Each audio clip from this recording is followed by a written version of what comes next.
Good evening, YouTube. Hajim Zero here. Back with the final movie review for the Ip Man series that stars Donnie Yen. Um, this one stars Donnie Yen, Chris Collins, and Scott Adkins. And there are a few returning characters as well as new actors. I know. What was it? The guy that played the cop from the last two movies is in this, and of course, one of his sons is one of the returning characters. But I think, of course, is a new actor because he's older. And they got a actually the same dude that portrayed Bruce Lee in the last movies back in this. He has a little bit more screen time and pretty much more American characters, but they're really portrayed by British actors. A few of them are in this film.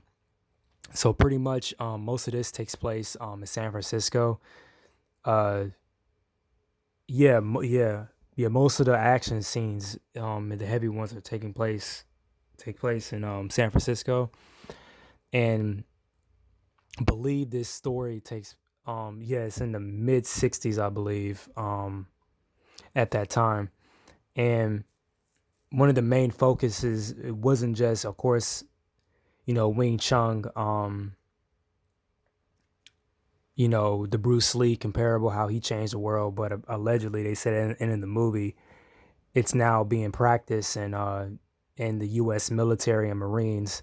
And the funny thing is that even with the racism and the politics in this movie, they already kind of used a Chinese, methodological, not methodology, yeah, well, a method of thinking with Sun Tzu's The Art of War in their curriculum. You know, um, I heard a few generals had that book, in their library, one of the war books, I guess you can say. So it's kind of funny with the politics on this.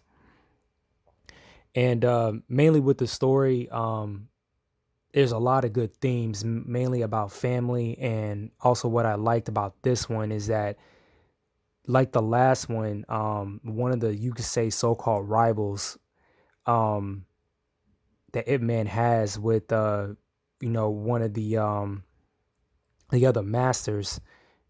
Uh,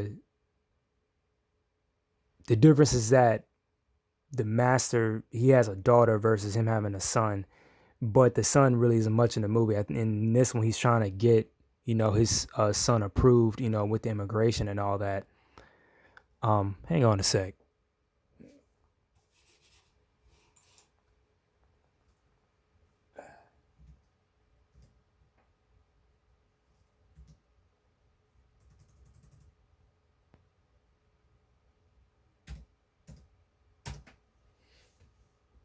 Sorry about that. I had to mess with my laptop for a second and enter a password. But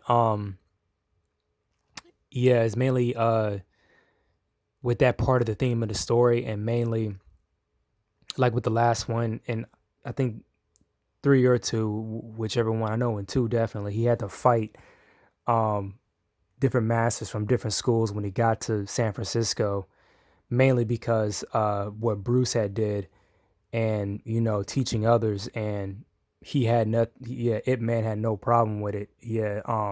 It's kind of funny though, because Ip Man had his run-ins with foreigners in the past movies and also being mistreated by them, mainly with Americans and British, and of course with the Japanese. And it kind of, I would say that's a little bit tonal thing that was off. But since he knew Bruce and he saw how he was changing everything and what he was teaching was correct, I guess that's what him let it slide. And the cool thing is, though, it portrayed in this movie that Ip Man, as a character, he was more open to foreigners. One of the characters who had a very, very bad looking afro, but he was a part of the immigration, police or whatever it was. And he was one of the connections with the Chinese immigration council, or with the masters at least, and was the one communing back and forth with them. And of course was trained by Bruce. And he had an opening fight scene in one of the schools. He was pretty much delivering him the message for him to come back to the States. Now, I don't know how true that is because back then they probably would have sent a message, or of course they would have called. But the good thing is that, of course, that master didn't die. Now that I think about it, Ip Man 2, he did come across, I know, William Hunk's character, who was a family man as well. And the difference that he ended up dying. And yeah, and then I think with each one, it had that father, son or daughter, family man dynamic. And then you saw how different situations kind of, how they wrote it in there. It was different.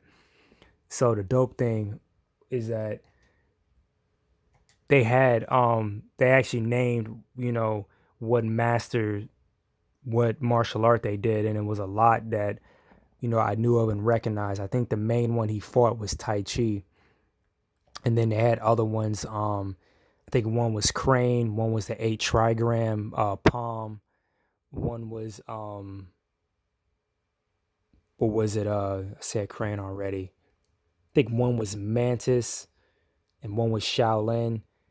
But the list goes on and on. Off the top of my head, I really can't remember. Um, so you had those two subplots, and it was a lot of moving pieces when the movie was really going. I know I'm like missing a few, and the really messed up part though was how they almost got deported technically because of the girl who went to school. The Asian girl was excelling really really well in cheerleading, and one of the main American girls got mad, tried to beat her up. It Man helped, you know, pretty much beat up, the dudes there. The chick got cut on the face. She started crying and tripping, and then she lied about, with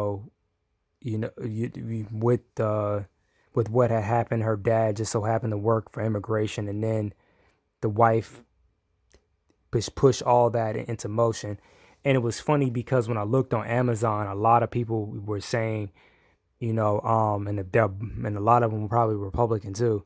They were saying that if you like Chinese communism, this is the movie for you. Besides the martial arts, everything else was great. And the thing is, I will say with that scene in particular, it was a little bit over, exaggerated, but you can't deny that the racism in the 60s, even with the Chinese over in San Francisco was going on. And it was kind of funny how, they were saying all these certain racial slurs, but yet, the Kyokushin karate main guy, and even with Scott Adkins, yeah, you're saying this, but you're practicing the Asian martial art. That was the part I couldn't get at all, you know. And that was another cool, fighting style that was in there. And the good thing I knew what it was before he even had said what it was, just the aggressive nature of the karate, and I kind of seen some of the training. And like I said, with the last, I think Ip Man, 1 or 3, one of those reviews that, my brother had a sensei, and he had talked about it, and I ran into one of his students I work with, and he talked about Kyokushin karate. And of course, Michael Jai White had mentioned in one of the many interviews. I think that's one of the forms he might know next to Shotokan. But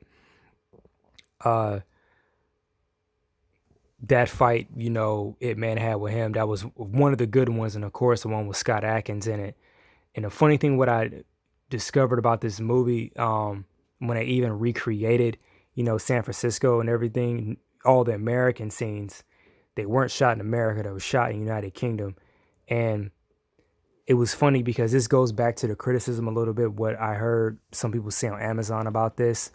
I was like, well, number one, um, China did make the movie, and you can kind of say, collaborated with Great Britain, or not great, well, with the British. And of course, seeing the politics from both sides, I mean, it is kind of true that in the military, especially with the Marines at the time, they'll probably still do it. They say some vulgar and like fucked up shit, just because they say I'm not treating you any different because you're black or Asian or whatever. The animosity is still there one way or another. Some of them are just straight up assholes. You can sprinkle the race, you can interchange the racism at the time of place, whatever you want to call it. But I'm trying to think of another point I was thinking. Oh yeah, and I know like one of the final scenes before Ip Man had challenged him when he, Scott Adkins' character was pretty much saying, "You're embracing one of the greatest countries in the world. You're here to embrace my culture, not your bullshit." And the way that the line was said and delivered, I was like, they could have written that a little bit better. It's subliminal that technically what he said is true, but most of the time when racism is done, it's subliminal. And I think there's another video on YouTube where it says depicting prejudice and racism in Ip Man 4 the right way. And after seeing it, I'm kind of mixed by it, especially with those last couple of scenes that I just told you when that happens or when that happened. But it was really good. A lot of the other actors did a very good job. I know the female, the actress that portrayed the Tai Chi master's daughter, she did a really good job. I hope to see her in more films. In my opinion, if they ever do a good Street Fighter movie, she'll be perfect for Chun Li. That's what I can say. I know it was her and another Chinese actress I can't think of on the top of my head, but now she's pretty much number one. Um, and hopefully Donnie Yen will do more extravagant epic films. Hopefully he'll be a part of another good franchise that'll make him really like relevant or something. Hopefully I could see him being cast in Shang-Chi, the for the MCU, for the Marvel films. I could definitely see that one. Of course, he won't be playing Shang-Chi, but possibly one of the mentors that mentors him. But this is me rambling on. I am a little bit tired, so I will see you guys in the next review. Sayonara.